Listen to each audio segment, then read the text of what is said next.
what strategies we have and where we're going to pick, where these riders are going to pick to line up on the gate. They have a left side and a right side option, but if you start on the left side, you're going to be making a right-hand turn. If you start on the right side, you're going to be making the opposite. So one of those turns is going to have your rear brake on the side that you want it. Left side, you're going to have the rear brake, and then the other one, the right-hand turn, you're going to have to take your foot off the rear brake and get the motorcycle flipped around. So it's going to be interesting to see where these factory riders line up, because there's only so many gates.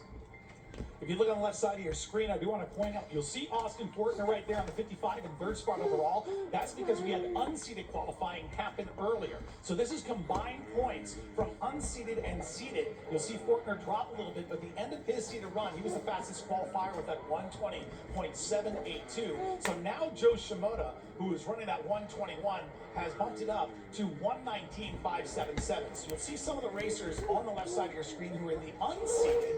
They will be in the LCQ later on today. And by the way, when we do the last chance qualifier, which will be the 4 riders we're going to take from the 250s and put them into our first moto and second moto, you'll see then that action will be called by the broadcast team. Jason Wygant will be there, hopping on it. James Stewart, Ricky Carmichael, Will Christian, and Jason Thomas. So it'll be fun. They're going to come in, hang out in our show for a minute. We'll get to interact with them. Then they're going to call last chance qualifiers while you and I get to take a little break and see how well they do on our show. And it'll be fun to watch that, and that'll help them get ready for the broadcast as well.